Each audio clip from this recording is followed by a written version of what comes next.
Huerta y Rayen Araya están de regreso para conectarte a la aldea global.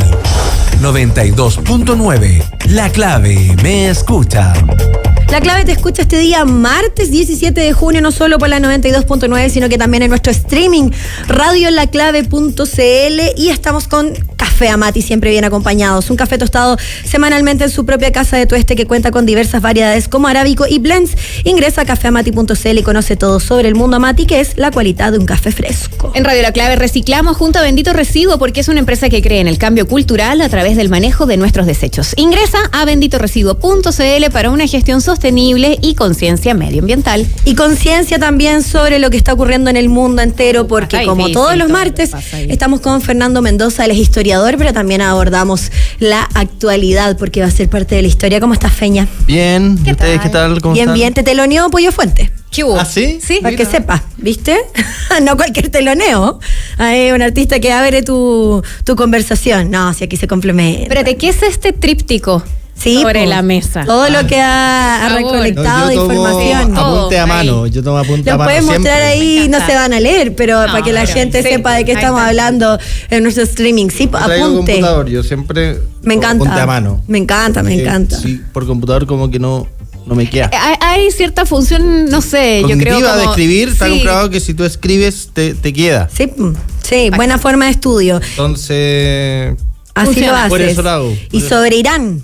Porque el computador te Son distrae. esos apuntes. Porque el computador es como una fuente de distracción. Entonces Sí, ya es está verdad. el Word haciendo puteo, pero hay otra pestaña y otra aparecen pestaña otras y otra cosas. cosa y otra cosa. Entonces el hecho como de escribir, como que realmente Te concentra. estás todo en eso.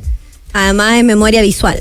Memoria visual. Y concentrarse para hablar de lo que significa Irán, que durante mucho tiempo nos ha tenido muy pendientes de lo que ocurre, pero además todo lo que ha pasado desde la semana pasada hasta hoy nos lleva a verlo como el desarrollo constante de una emergencia, de algún modo. Sí. Ujú. ¿Cómo se ha visto esto en los últimos días? Bueno, el giro del viernes fue... Bueno, es que cuando pasan las cosas nada inesperado, en verdad. Pero igual, previo al viernes venían indicios que algo iba a pasar, por ejemplo... ¿Podía haber un ataque? Que podía haber un ataque, que Estados Unidos sacó a su personal de las embajadas, por ejemplo. Lo comentamos, de hecho. De hecho lo comentamos. Sí. Pero al final, la misión del ataque israelita del viernes, en primera instancia, es terminar con el programa nuclear que tiene Irán. Uh-huh.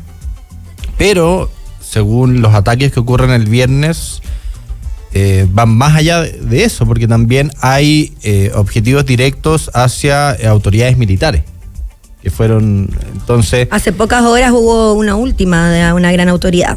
Entonces esto va más allá de terminar con el programa nuclear, esto es terminar con el régimen iraní. Sí, y que no sabemos si es que esto va a seguir a otras grandes autoridades. Claro, lo cual, justo Trump cuando estaba llegando vi que había tuiteado que todavía no iban a matar al líder supremo, pero era una posibilidad.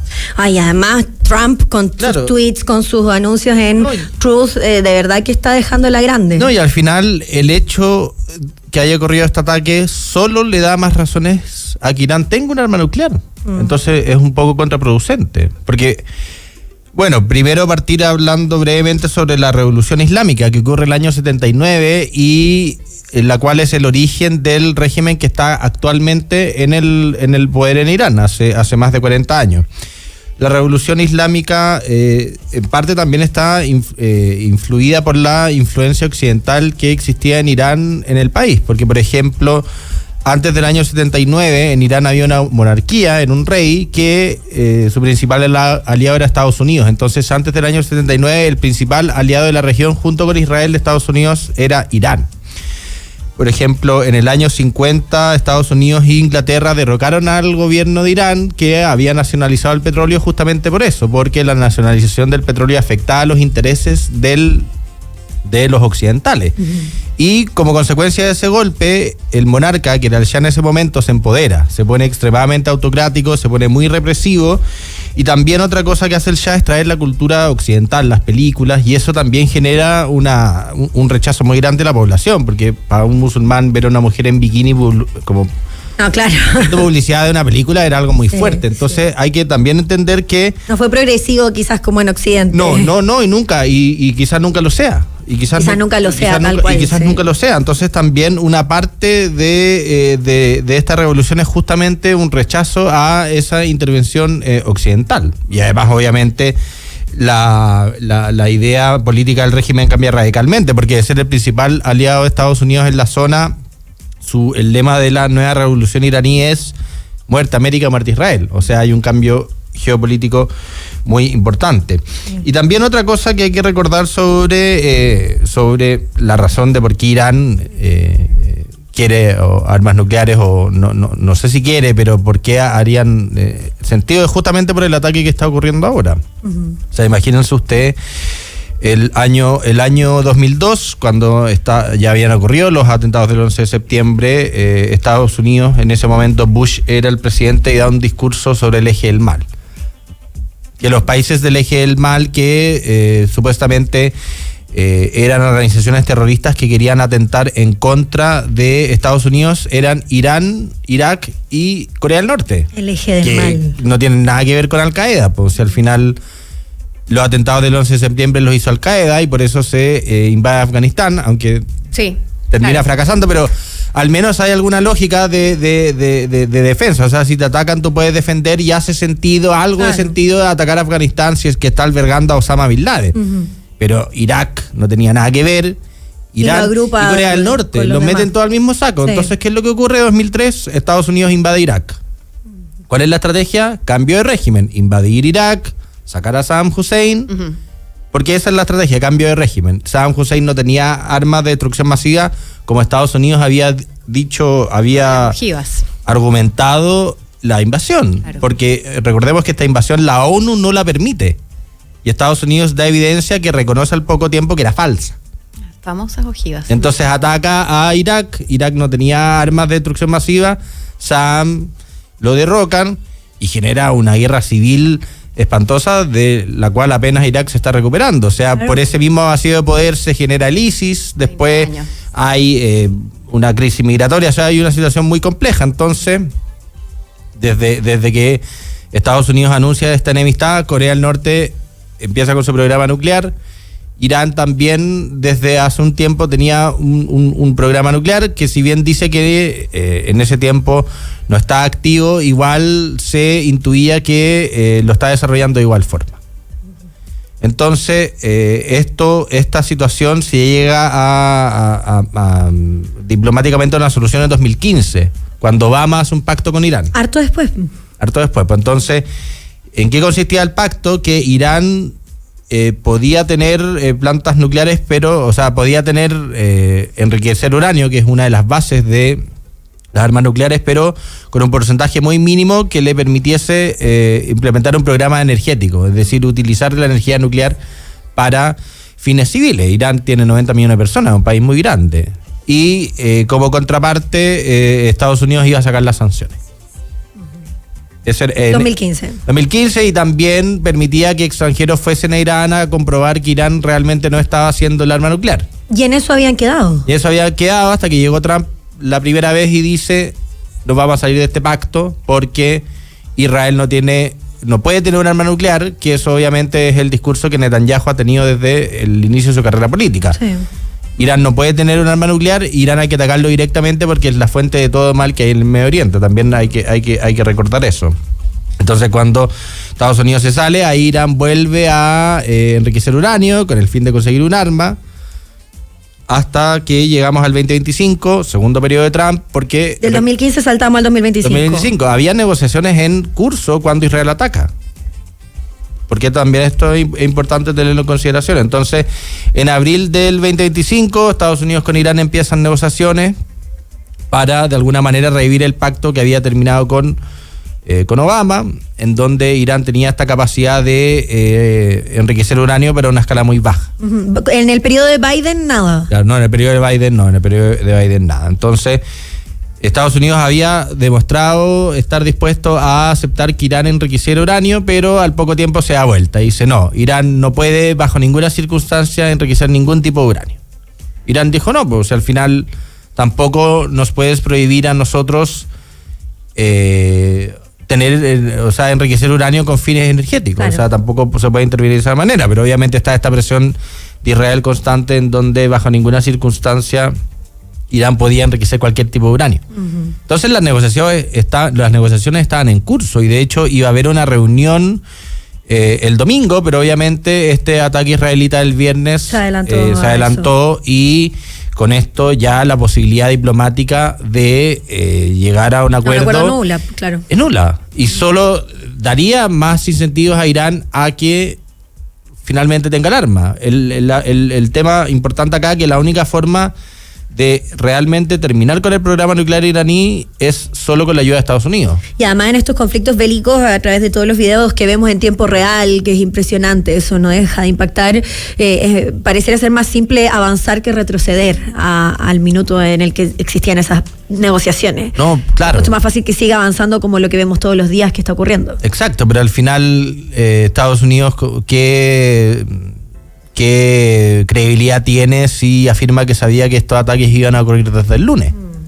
Entonces, claro, y luego... Donde Donald Trump también sigue haciendo de sus diferentes actividades, pero sigue también muy enfocado en esto. Sigue muy enfocado en esto. Y el otro tema también del programa nuclear de Irán, que está bajo tierra. Está muy profundo en montañas y la única forma de llegar a estos laboratorios es con armas estadounidenses, porque Estados Unidos es el único país que tiene la capacidad de utilizar esas bombas que realmente lleguen hasta el fondo. Entonces ahora lo que quiere Israel es que Estados Unidos se meta a la guerra, porque sin la ayuda de Estados Unidos no podrían terminar el programa nuclear estadounidense ni derrocar al régimen. Pero se le rompe la posibilidad a Donald Trump de ser el presidente de la paz, que él dijo que iba a ser. Que es lo que todos quieren. Pero por supuesto, es lo que todos quieren. Y lo que todos esperan. Pensaba en cómo se puede interpretar esa declaración donde Donald Trump dice, si no me equivoco, es algo que declara como dentro de su avión presidencial y que dice esto de estoy buscando, pero en realidad no como un cese al fuego, sino que quiero un cambio o una frenada, pero de lleno, ¿no? Algo como más profundo. Porque en realidad yo no sé si claro, no. uno, si está dentro de sus posibilidades, y dos, que sus declaraciones siempre tienen más de una lectura. Un verdadero final. Claro, dijo. y Eso, el verdadero final. final. El verdadero final, y también han existido mensajes contradictorios, no, como siempre suele ser, que no hay una línea coherente en las argumentaciones, que de alguna forma también refleja las divisiones que hay dentro de su equipo. Porque como bien dicen ustedes, su promesa de campaña era justamente evitar que Estados Unidos se metiera en este tipo de guerra.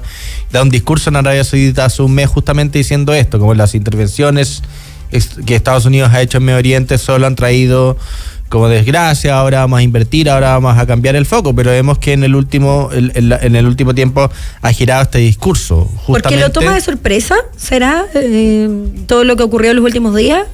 Parece que no, porque dijo que el lunes sabía, o sea, este ataque fue el viernes, él sabía.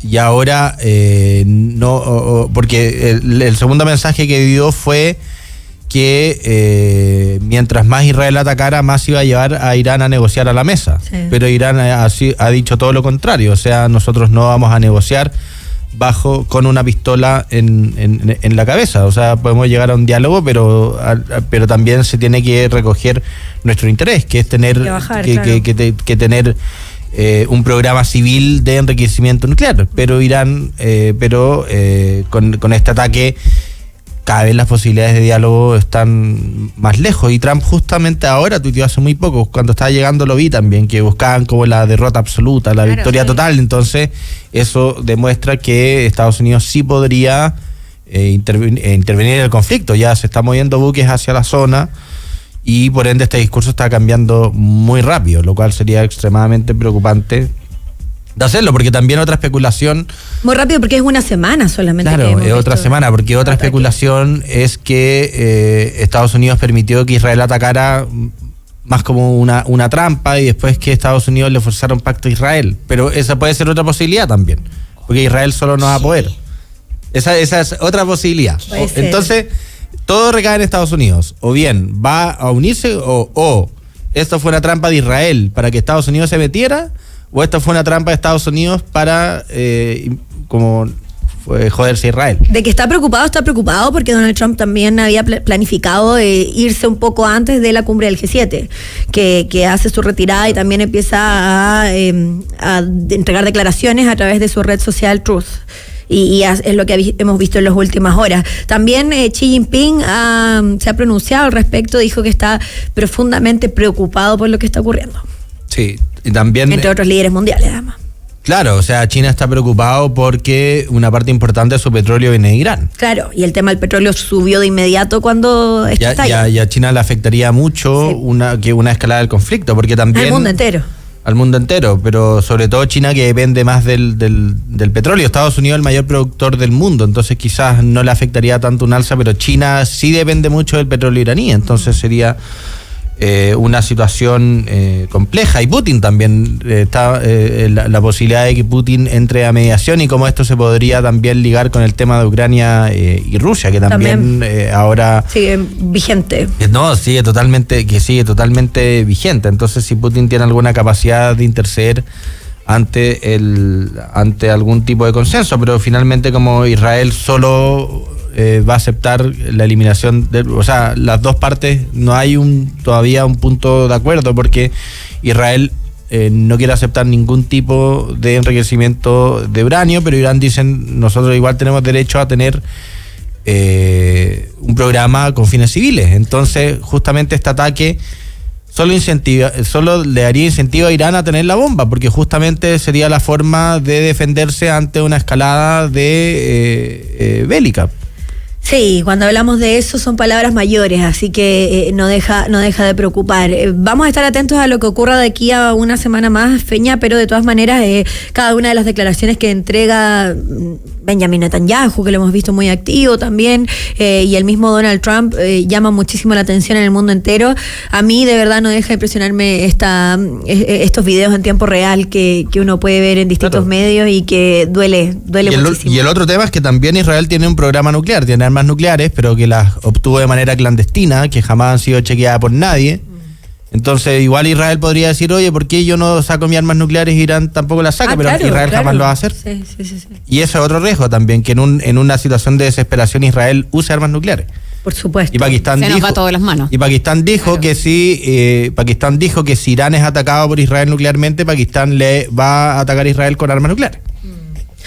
Ay, bueno, difícil escalada que enfrentamos en este conflicto. Vamos a ver cómo continúa y también cómo esto avanza hacia la historia. Fernando Mendoza, muchas gracias por estar con nosotros. Gracias, Fernando, por permitirnos además comprender de mejor manera un conflicto internacional, pero que sin duda, por más que nos sintamos lejos desde Chile, es importante también conocer distintos parámetros de aquello. Finalmente vivimos en un mundo globalizado, todo nos termina afectando y somos parte. Por eso somos Aldea Global. Así es. De todas maneras, atentos a eso y más. Nosotros ya nos vamos.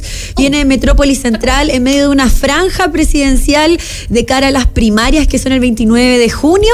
Estamos atentos ahí también a lo que ocurre a esta hora, porque es la primera franja. Después en el horario nocturno ahí también dándolo todos los candidatos. Absolutamente. ¿Han ido variando? Sí. Ahora sí, tocó variación del video. Se muestran más ellos mismos. En las primeras franjas había más personas extra, así que dijeron que ese era el mayor error. Vamos a ver a qué le funciona de mejor manera. Nosotros ya nos vamos, nos encontramos mañana 12 a 1 como todos los días. Que estén muy bien, hasta mañana. Chao.